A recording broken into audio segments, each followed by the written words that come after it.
Good morning, champions. Happy Thursday. Welcome to day 17 of Ask Me Anything Challenge. And today's topic is going to focus on donor communication and why you need to have it.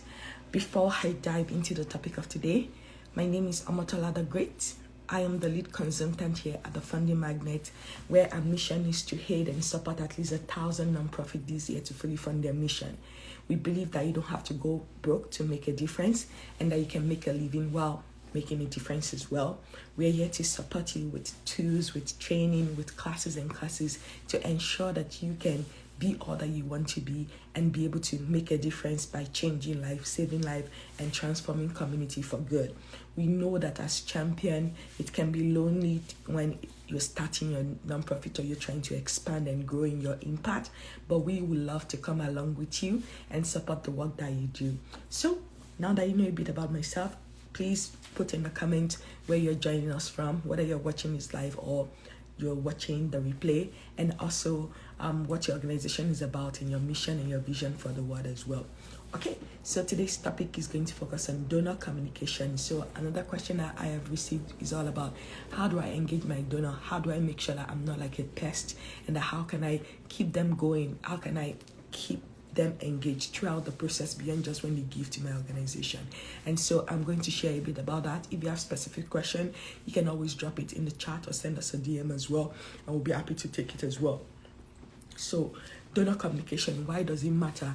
It's very important and for you to have a donor communication process, because a lot of issues I see with nonprofit, especially when it comes to the issue about around funding their organization and not getting repeatable, recurring funding, is due to the lack of a communication process or plan right after people give to your organization. Yes, the standard expectation is that when someone gives to your organization, you send them a receipt and then you also send a thank you. But a lot of you forget to say thank you.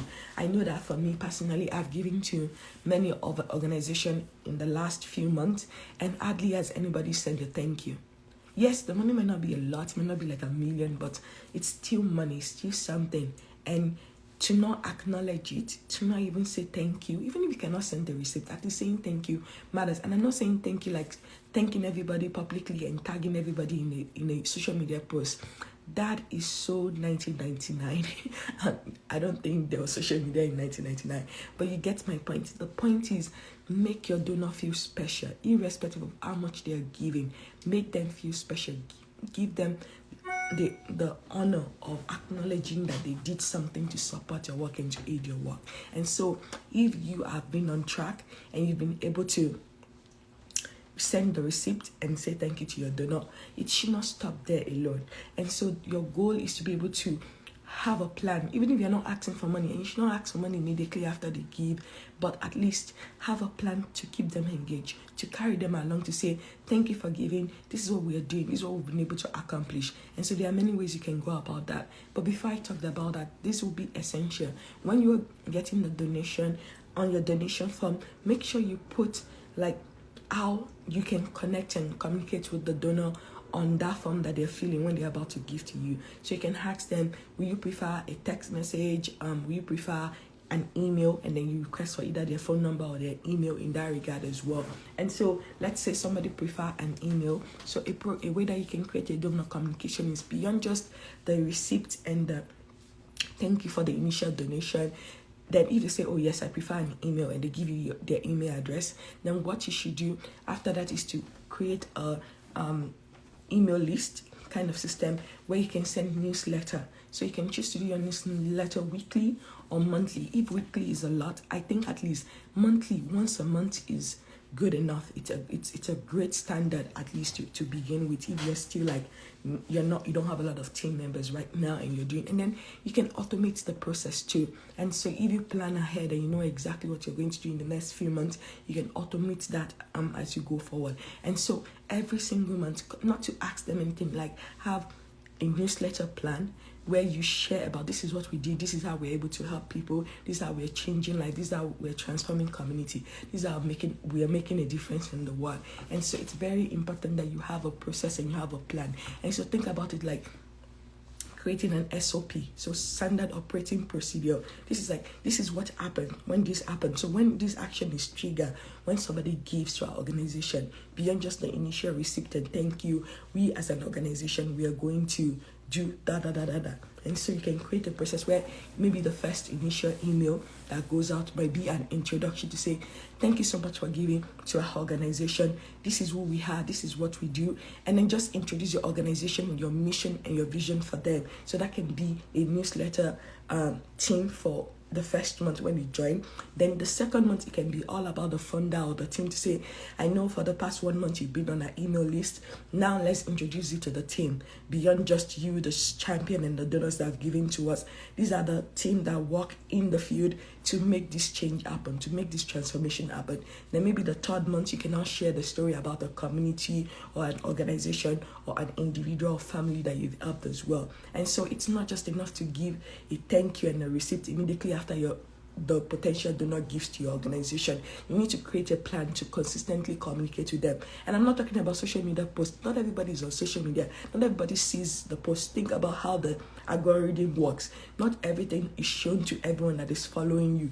And so you need to look for another alternative, another thing beyond social media when it comes to communicating with your donors or potential donors. And so a great way to do that is through an email list. And I know it can look scary. You're like, oh my God, that's a lot of work, but it's simple. There are different kind of tools that you can use. There is Mailchimp. That's the most known and cheapest one to start with in terms of like free. If you're starting free, you can get up to, I think, 2,000 or 3,000 free like email in the beginning, and you don't have to pay for it. And then you can create a schedule of weekly or monthly in terms of, and you can create different campaign. So you can have a monthly schedule for newsletter. So that means that in 1 year you're going to send out 12 emails that is all about your newsletter and just doing a recap of what you did during that week or during that month. But on the other flip side, you should also have what I call a donation campaign too. So beyond the first time they give, the standard in the industry is like wait at least 6 weeks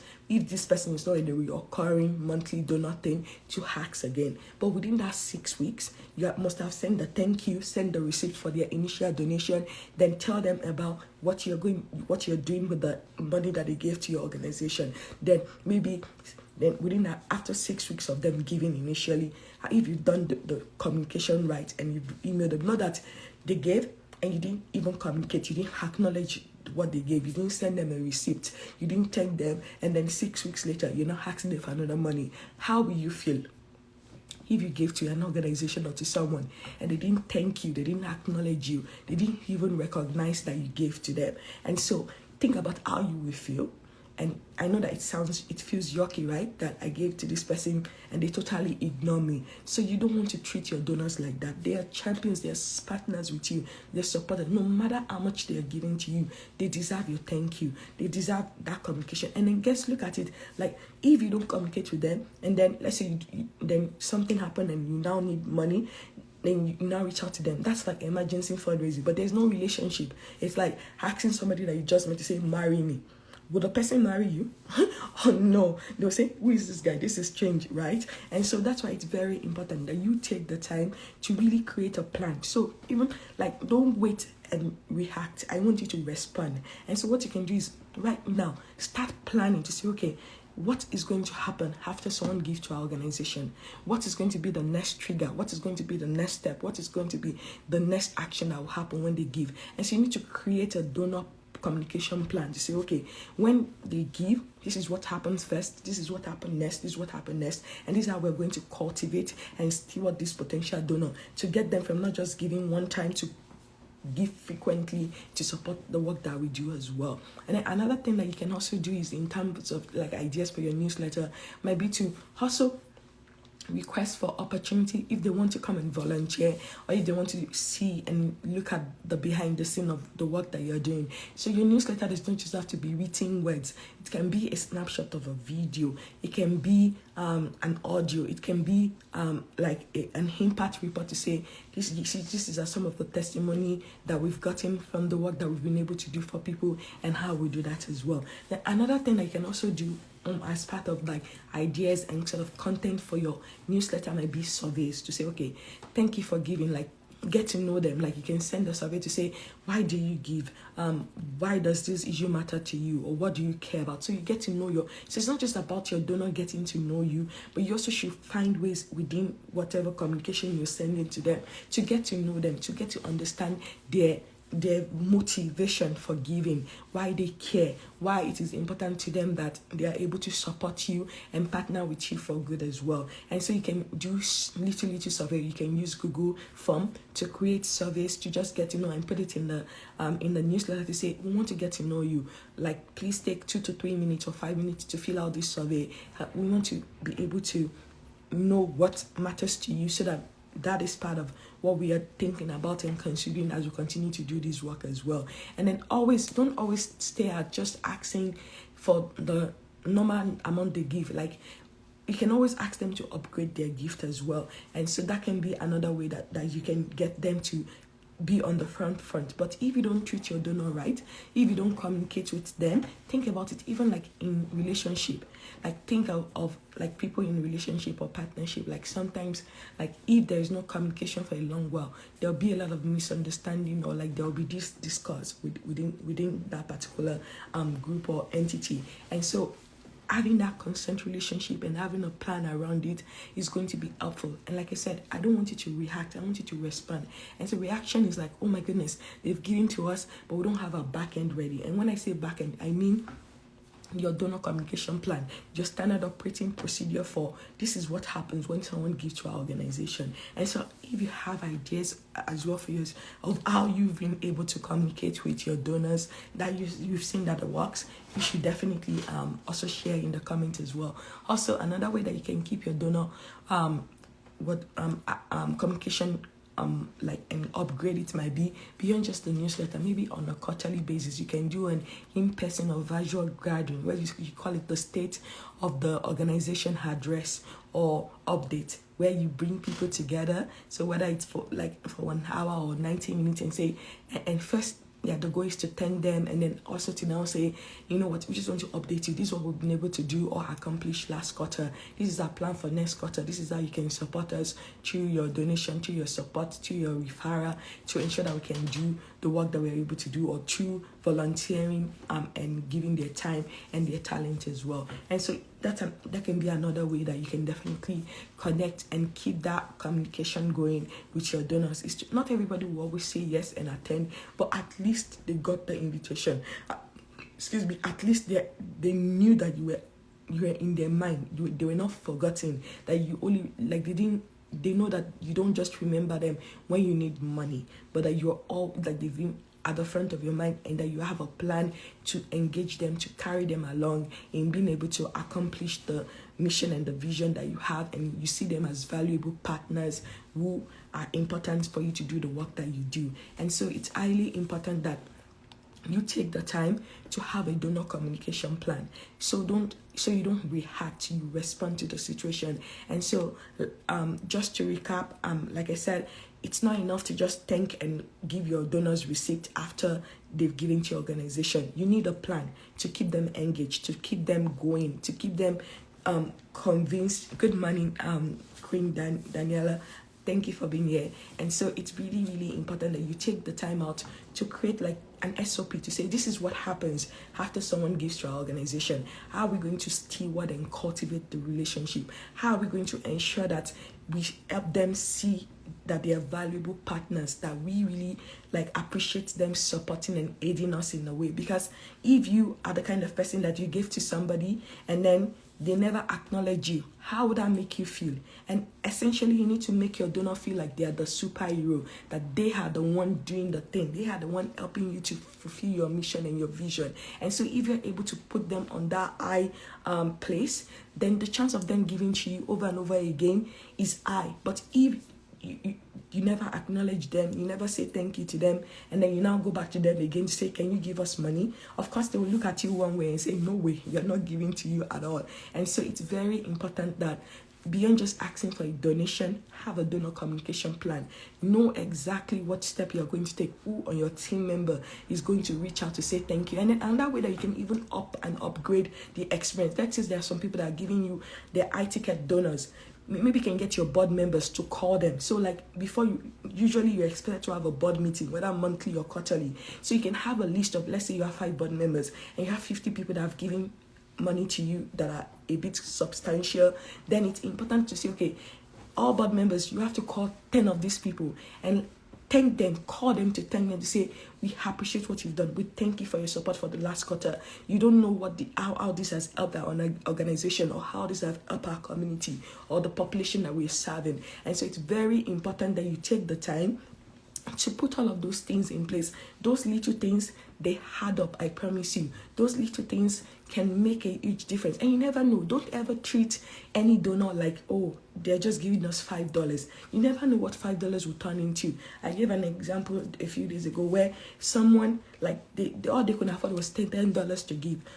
And then over time, the person upgraded and now they were able to give $1,000. So you never know. And in some other situations and instances that I know that I've experienced for some of my clients, the people that were giving them $5 consistently over like a period of year, when, let's say, after they leave the right full old age and they transition to another life and they die, they left those organizations in their will.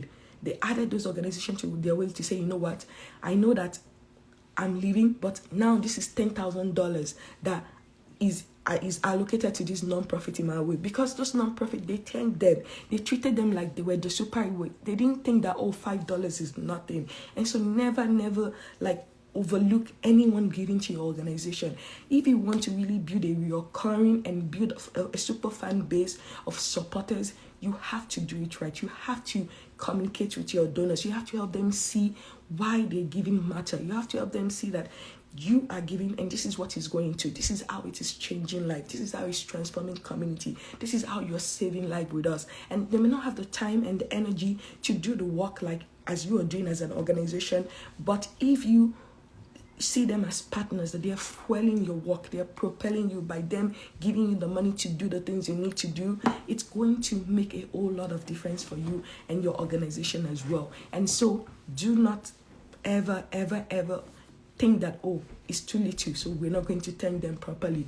Always go above and beyond. Always give more than they can even imagine in terms of thanking them all over again. And because you've thanked them, their heart is going to keep softening towards you. So if they know of anybody else that they think, this person cares about children, and you focus on children, guess what? They will always refer you. They will always be your champion to say, you know what, you need to go to this organization and give to them, because every single time I give, they always acknowledge it, and I trust that they're going to use the money for what they said they're going to use the money for. So I hope that this was helpful for you as you start thinking of having a donor communication plan. And like I said, you can use things like Mailchimp, MailerLite to create a simple newsletter, even if it's just monthly. It doesn't have to be long. It can be a one-page thing where you have a picture or a video and a few words, and then it's done. And you can also schedule it. You don't have to do it every single time. If you know what you're going to do for the next 3 months, for the next 6 months, you can automate it. So it's not like something that is going to take a lot of your time and your energy.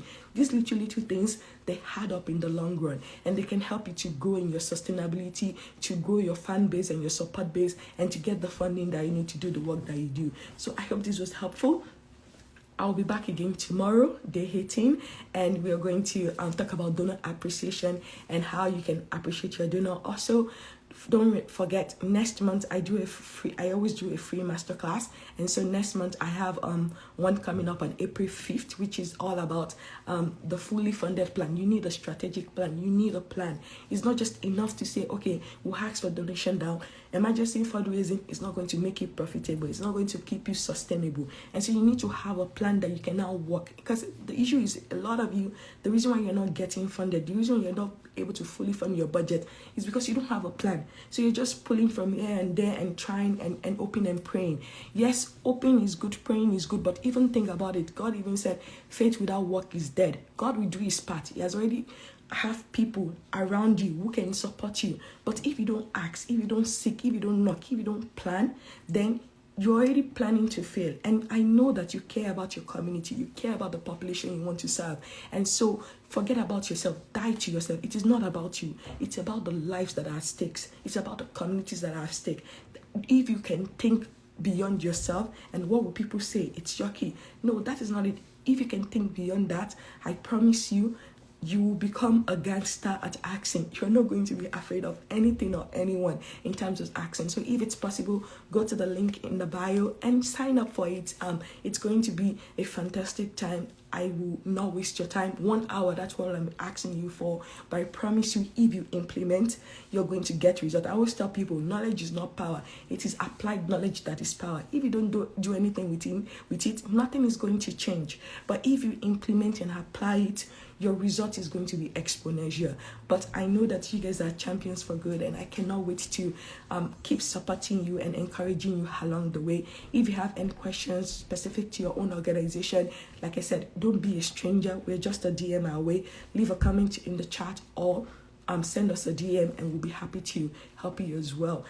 Until next time, I hope you have a good rest of today and keep doing good. I'll see you tomorrow.